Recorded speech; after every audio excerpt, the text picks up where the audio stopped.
Assalamualaikum warahmatullahi wabarakatuh. Salam sejahtera bagi kita semua. Perkenalkan, nama saya Ana Elvaria. Saya merupakan salah satu dosen di Prodi D3 Teknik Sipil, jurusan Teknik Sipil Politeknik Negeri Sriwijaya. Pada program studi D3 Teknik Sipil, saya mengampu beberapa mata kuliah, di antaranya Mekanika Rekayasa 1, Manajemen Proyek, Ekonomi Rekayasa, K3 dan Hukum Ketenagakerjaan, serta Kewirausahaan. Pada kesempatan ini, izinkan saya untuk menyampaikan pernyataan diri dosen dalam unjuk kerja Tridharma Perguruan Tinggi atau PDD UKT-PT dalam bidang pengajaran, yang mana ini merupakan salah satu persyaratan untuk mengikuti sertifikasi dosen pada tahun 2026. Pada kesempatan ini, saya akan menjelaskan secara singkat mengenai salah satu mata kuliah yang saya ampuh, yaitu manajemen proyek. Pada mata kuliah manajemen proyek membahas konsep dasar proyek konstruksi, organisasi, dan pengelolaan proyek, serta teknik perencanaan dan pengendalian proyek.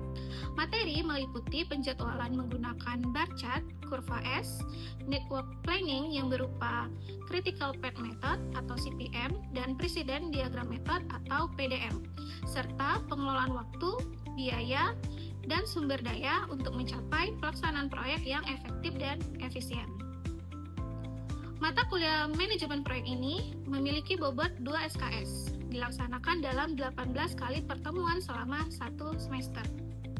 Setelah mengikuti perkuliahan manajemen proyek, diharapkan mahasiswa mampu menjelaskan konsep dasar proyek konstruksi dan manajemen proyek, memahami organisasi serta pihak-pihak yang terlibat dalam proyek konstruksi, menyusun dan menganalisis penjadwalan proyek menggunakan bar chart, kurva S, network planning berupa CPM dan PDM, serta menerapkan konsep pengelolaan waktu, biaya, dan sumber daya untuk mendukung pelaksanaan proyek konstruksi secara efektif dan efisien. Metode pembelajaran dilaksanakan secara blended learning, yaitu mengkombinasikan pembelajaran tatap muka dan pembelajaran daring untuk menciptakan proses belajar yang fleksibel, interaktif, dan berpusat pada mahasiswa. Kegiatan pembelajaran didukung oleh Learning Management System atau LMS sebagai media penyampaian materi, distribusi bahan ajar, pengumpulan tugas, pelaksanaan kuis, serta evaluasi hasil belajar. Selain itu, komunikasi dan diskusi dengan mahasiswa dilakukan melalui WhatsApp Group untuk memfasilitasi penyampaian materi, konsultasi, dan tanya jawab secara cepat sehingga interaksi pembelajaran dapat berlangsung secara efektif baik di dalam maupun di luar kelas. Metode pembelajaran yang saya terapkan bersifat aktif, partisipatif, dan berbasis pada pengalaman nyata atau studi kasus. Penilaian hasil pembelajaran dilakukan secara objektif berdasarkan indikator seperti ketepatan dan penguasaan materi, partisipasi aktif, serta kemampuan analisis terhadap studi kasus dengan komposisi penilaian yang terdiri dari 35% ujian akhir semester, 30% ujian tengah semester, tugas 25%, serta kehadiran dan keaktifan di kelas 10%. Hasil evaluasi pembelajaran saya sampaikan kembali kepada mahasiswa sebagai umpan balik agar mereka memahami capaian yang telah dicapai, mengetahui aspek yang perlu ditingkatkan, dan memperbaiki proses belajar pada pertemuan berikutnya. Evaluasi tersebut juga menjadi dasar bagi saya untuk menyempurnakan strategi pembelajaran secara berkelanjutan. Melalui pendekatan ini, saya berkomitmen menciptakan pembelajaran yang berpusat kepada mahasiswa serta mendukung pengembangan kemampuan berpikir kritis, adaptif, dan profesional sehingga siap menghadapi tantangan dunia kerja.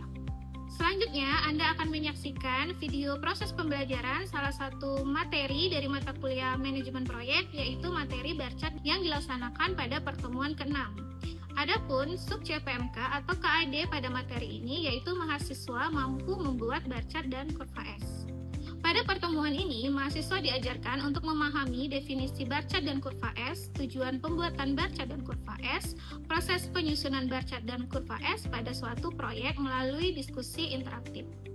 Untuk tahapan selanjutnya, mari kita simak video pembelajaran materi kuliah manajemen proyek. Selamat menyaksikan.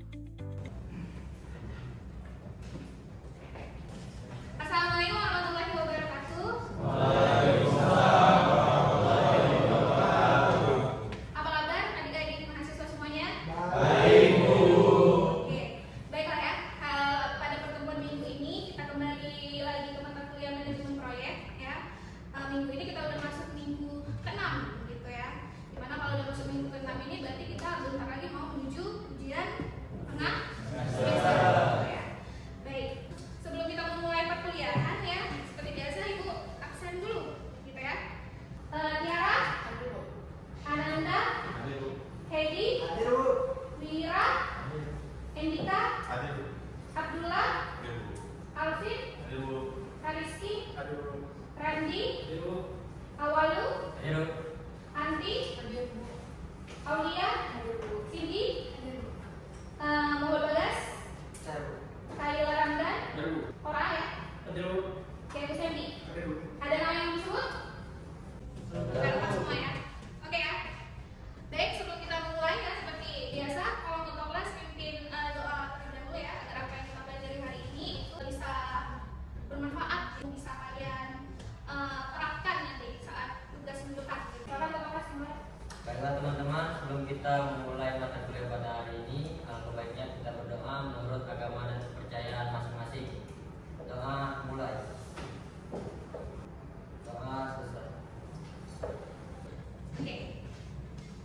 Baik ya, untuk minggu ke-6 ini kita akan membahas materi tentang Barcat dalam kurva S, yang mana sebenarnya materi ini itu lanjutan ya dari materi kita minggu lalu ya. Oke. Jadi mungkin ini udah kita pelajari ya minggu lalu. Kalau minggu lalu itu kita udah belajar tentang schedule proyek konstruksi. Nah, ada ingat nggak schedule proyek konstruksi itu apa sih? Minggu kemarin kita bahas. Oke, Hedi? Izin menjawab. Jadi sekarang tadi dari sebelum dipelajari jadwal rekonstruksi itu adalah jadwal pekerjaan yang meliputi kantor pekerjaan, batas waktu dimulai pekerjaan dan selesai serta pencapaian pekerjaan dari sebuah proyek konstruksi. Oke. Jadi intinya namanya schedule. Kalau schedule itu dalam bahasa Indonesianya jadwal. Ya kan? Berarti dengan adanya schedule proyek konstruksi sebenarnya intinya tujuannya kenapa gitu ya kita buat schedule proyek konstruksi supaya apa? Supaya kita memastikan nih ya kalau target yang udah kita tetapkan, yang udah kita rencanakan itu tercapai. Target yang mana nih? Durationnya ya. Jadi kalau schedule-nya hubungannya ya dengan duration gitu ya. Karena kan jadwal. Berarti kalau misalnya kita rencanakan proyek kita itu selesainya 90 hari ya. Jadi kita mau nggak mau maksimal 90 hari. Kalau kita percepat boleh nggak? Boleh. Ya. Kalau kita lambat lagi nggak boleh. Ya. Nah, ini kemarin kita udah bahas gitu ya. Kalau misalnya ya ada 5 gitu ya. Maksudnya ada 5 tahapan proyek itu dilaksanakan sesuai dengan PMU gitu ya. Di tahap lain ini ya adik-adik, nah inilah yang kita mau rencanakan. Nah, gimana? Yang pertama tentu kita kalau kita ingin membuat schedule tadi, ya kita harus mendefine activities-nya. Nah, define activities kemarin apa? Nah, ya uraian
Misalnya kita butuh untuk menggali tanah, itu kita butuh anggaplah satu alat gitu ya. Terus alatnya itu misalnya kapasitas bucketnya gitu ya. Anggaplah berapa misalnya? Bucketnya itu 10 meter gitu ya. 10 meter kubik ya misalnya gitu ya. Lalu misalnya ekskavator kita tadi itu bekerjanya satu hari itu biasanya berapa lama kalau alat berat? Oke, ada berapa? Ada 7, ini kita ambil 8 tadi ya. Nah, 8 jam per hari. Nah, berarti kalau kita hitung durasi untuk pekerjaan galian tanah tadi gitu ya, itu berapa? Coba hitung. Jadi, nah, 12,5 gitu ya. Ini hari gitu ya. Nah, kalau di sipil nggak ada 12,5 ya, adanya pembuatan gitu ya. Jadi kita buatkan ke atas. Nah, jadi untuk pekerjaan galian ini 13 hari. Nah, terakhir gitu ya, baru kita mendevelop schedule. Nah, untuk pertemuan hari ini gitu ya, kita akan membuat schedule menggunakan bar chart dan kurva S. Sesuai dengan CPMK kita, mata kuliah kita gitu ya, siapa yang membeli dari mata kuliahnya. Kalau untuk bar chart dan kurva S ini, kemampuan akhir yang diharapkan itu adalah mahasiswa nanti mampu membuat bar chart dan kurva S. Nah, sebelum kita mulai gitu ya, ini Bu ada video dulu, video schedule pelaksanaan rekonstruksi dulu ya. Jadi seperti yang kalian lihat gitu ya, proyeknya itu dimulai dari struktur bawah gitu ya, sampai dengan struktur di atasnya gitu ya. Dimana di sebelah kanannya ya, yang kalian lihat grafik seperti S itu, kurva S-nya itu menandakan progres pekerjaannya. Semakin proyek itu menuju selesai gitu ya, kurva S-nya itu semakin ke atas gitu ya. Ini kan sebenarnya integrasi gitu ya antara BIM dan Microsoft Project ya. Kalau kalian bisa dua-duanya itu udah hebat banget gitu ya. Makanya bisa bilang ya, mahasiswa yang menguasai software seperti ini itu adalah yang dicari sama perusahaan ya. Nah, untuk sekarang Ibu nanti ajarkan baca dulu. Nah, nanti menuju pertemuan terakhir baru nanti kita belajar buat schedule pakai Microsoft Project ya. Oke, sekarang baca ya. Bahasa Indonesia-nya berapa Pak? Batak. Makanya dia itu kenapa baca? Karena dia berbatak bahasa Indonesia-nya gitu ya. Nah, baca ini kenapa tuh udah lama banget gitu ya. Udah dari tahun berapa? 1917. Ibu pun belum lahir gitu ya. Nah, jadi dia pertama kali ditemukan sama Gunn dan Taylor. Makanya sebenarnya kalau ada istilah Gantt chart itu sama aja dengan baca gitu ya. Gantt itu penemunya. Nah, jadi baca ini ya grafik yang digambarkan dengan batang gitu ya, yang menggambarkan jadwal waktu pelaksanaan setiap item pekerjaan dalam bentuk batang secara horizontal. Mana ya, sumbu Y-nya itu adalah bobot item pekerjaan ya, dan sumbu X-nya nanti durasi ya. Jadi nanti durasinya itu satuannya bisa hari ya, bisa minggu, bisa bulan ya. Ini contoh ya. Kalau itu udah contoh baca dan kurva S ya. Kalau Ibu tanya ya, baca itu yang mana? Yang biru ya. Dimana sesuai tadi ya, slide sebelumnya, dimana baca itu kan kalau Y-nya tadi itu menandakan apa? Bobot pekerjaannya. Sementara X-nya durasi gitu ya. Oke. Nah, tujuannya apa gitu baca? Ya sama aja sebenarnya ya, dengan tujuan kita buat time schedule. Itu kita merencanakan waktu pelaksanaannya ya, lalu untuk monitoring dan kontrol proyeknya ya, lalu untuk komunikasi proyek yang telat itu kenapa gitu ya. Biasanya kalau saya proyek telat, salah satunya apa kendalanya? Apa? Cuaca. Terus apa lagi?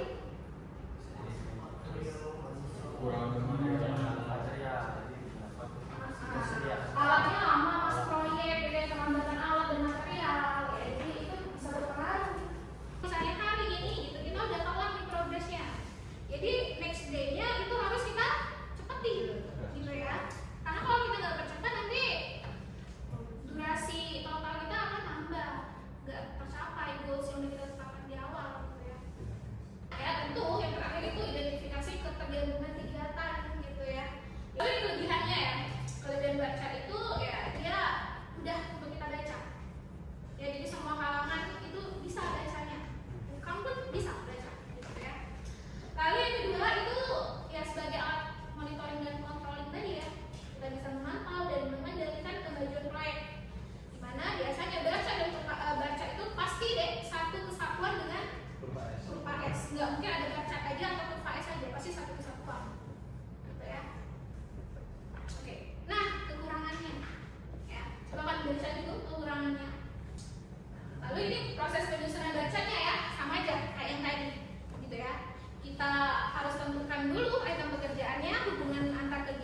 aja? 36 gitu ya. Ya. Jadi ini ada contoh ya proyek rumah sederhana ya di mana setiap item pekerjaan di sini ada hanya contohnya 10 item pekerjaan ya. Nah, ada 10 item pekerjaan dengan nilai masing-masing item pekerjaan seperti di layar. Di mana totalnya itu berapa? 135 juta. Nah, lalu ya di kolom tadi itu ada durasinya.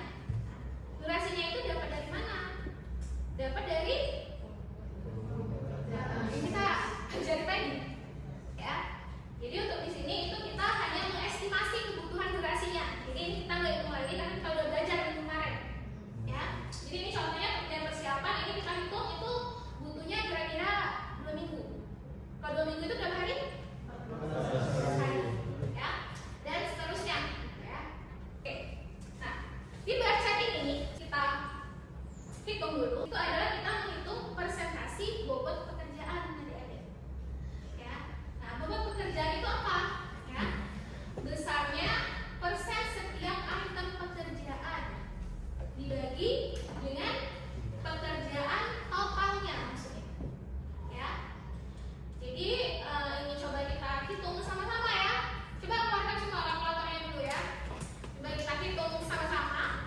Ya. Nah, jadi contohnya ya, ini kita mau hitung bobot pekerjaan untuk pekerjaan persiapan. Lihat rumusnya tadi, itu rumusnya harga tiap item pekerjaannya dibagi dengan jumlah totalnya dikali 100%. Ya. Nah, berarti kalau ibu tanya ya pekerjaan persiapan ya, itu bobotnya berapa kira-kira? 2,2. Berapa? 2,22. Benar? Nah, hitung ya. Oke, bobotnya 2,22. Lalu pekerjaan dari tanahnya berarti 1,1. Berarti 1,1.500.000 gitu ya. Dibagi dengan 135. Gimana semuanya sama aksarnya? Ini ibu tunjuk aja ya. Jadi ibu mau tahu dulu nih, ada pemahaman kalian ya. Coba pekerjaan fondasi ya. Aulia, mana Aulia? Coba berapa Aulia? Pekerjaan fondasinya? 3,6. Dari mana? Dari 4,5 itu dibagi 135 juta. Oke, 135 ya. Selanjutnya itu pekerjaan beton-betulan. Coba Randi Adrianto mana? Coba Randi hitung. Berarti beton-betulan itu 30 juta dibagi dengan 135. Berapa lagi? 22. Berapa yang lain? 2,2. Oke, lanjut ya. Pasangan Dini sampai sekarang berapa Bagas? Berarti 6 juta dibagi dengan berapa? Yang lain saling ya. Hasil dari tiap-tiap item pekerjaan tadi bobotnya berapa? 4,44. Gimana yang lain? Oke. Lanjut pintu jendela. Apa pula? Nah, berapa? 13,3. Nah, dapat dari berapa? Dapat dari harganya itu 18 juta dibagi 100, totalnya 135 juta dikali 100. Oke. Renata coba Devi. Oke, berapa Devi?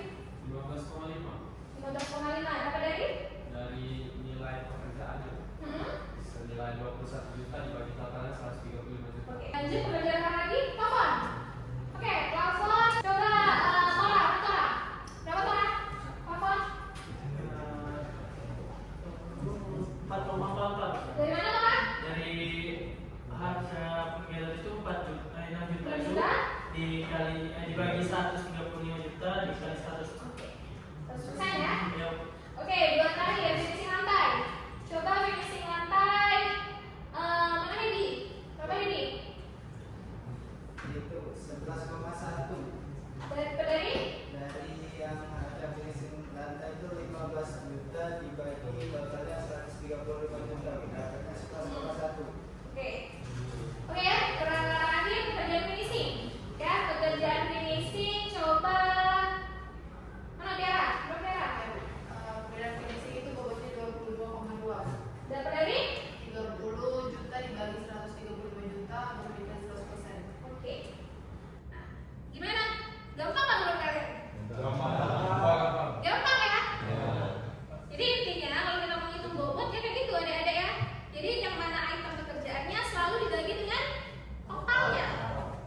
step yang terakhir, bikin barca.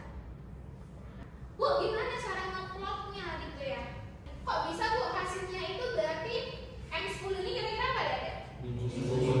Nah, berarti ya untuk schedule yang Ibu rencanakan ini untuk proyek rumah sederhana ini tadi itu rencananya itu selesai di minggu ke-10. Berapa bulan udah?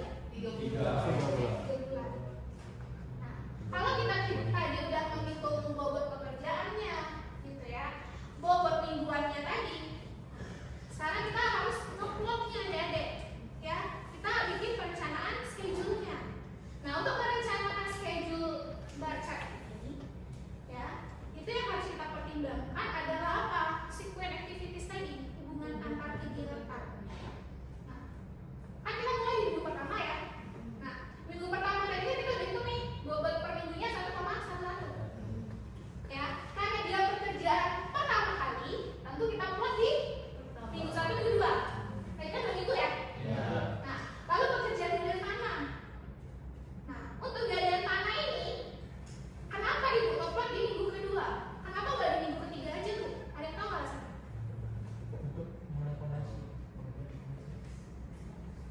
Boleh nggak misalnya Ibu ngeplot 0,56 ini mulainya di minggu ketiga? Boleh. Jadi kenapa Ibu plotnya di minggu kedua? Karena asumsi Ibu pekerjaan persiapan ini udah bisa di minggu kedua ini udah bisa mulai fondasi. Kalau Ibu mau plotnya di minggu kedua, sorry galian tanah ya. Kalau Ibu mau plotnya di minggu ketiga, makin lama nanti proyek Ibu. Ya kan? Sementara resources kita, sumber daya kita tuh bisa berjalan lebih enak. Ya, makanya itu sesuaikan dengan metode pelaksanaannya. Ya, oke, jadi ini Ibu plot di minggu kedua, ketiga ya. Nah, pekerjaan fondasi, kan pekerjaan fondasi 3 minggu juga. Asumsi Ibu sama aja. Ibu punya tim juga, ya, jadi dia bisa berbarengan juga dengan pekerjaan galian tanah. Ya, pekerjaan bukan bertulang, kita plot 2 minggu kan durasinya sama aja, gitu ya. Ibu ngeplotnya, jadi ada fondasi itu bisa pelaksanaan bukan bertulang. Nah, bukan bertulang ini kalau Ibu breakdown lagi, detailkan lagi, berarti pekerjaan apa kira-kira? Nah, jadi beton bertulang ini pembersihan, sudah ya, mungkin termasuk backisting juga sama pengecoran, ya. Nah, ya. Nah, dan seterusnya nanti sampai Ibu ngeplot ya pekerjaan finishing. Finishing Ibu itu selesai di M10. Makanya kalau misalnya ditanya proyek rumah tadi selesainya kapan? Minggu 10. Oke, sampai situ ada pertanyaan nggak? Kalau nggak ada pertanyaan, nah, ini ada tugas mandiri, ya. Nah, jadi tugasnya itu sebenarnya mirip dengan yang kita kerjakan tadi, ya. Dimana misalnya ada X-nya itu berarti sesuaikan dengan angka RPM gitu ya. Paham nggak sama tugasnya? Jadi tugas ini, ya nanti kalian bisa lihat contoh yang udah kita kerjakan, ya. Seperti biasa nanti materi Ibu kirim di LMS, ya. Nanti silakan di-download di sana, nanti Ibu share juga di WhatsApp grup kita. Kalau ada pertanyaan terkait tugas, ada kendala, silakan tanyakan di grup. Ya. Jadi ini nanti tugasnya dibuat di kertas milimeter block. Kenapa? Supaya lebih rapi bikin garisnya. Ya. Jadi nanti kalian bikin di milimeter block, ya. Nanti kita kumpulkan di pertemuan berikutnya. Ya. Oke, terkait tugas ada pertanyaan? Oke, kalau ada pertanyaan ya, sampai sini pertemuan kita. Semoga kita semua senantiasa sehat. Ya, dan minggu depan kita kembali belajar lagi sama Bu Ana ya. Oke, terima kasih ya. Ibu akhiri, wassalamualaikum warahmatullahi wabarakatuh.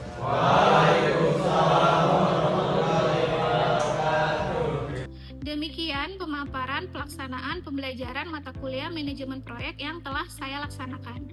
Semoga praktek pembelajaran yang saya terapkan dapat memberikan kontribusi terhadap peningkatan mutu pendidikan, pengembangan kompetensi mahasiswa, serta mendukung pelaksanaan tridharma perguruan tinggi secara profesional dan berkelanjutan.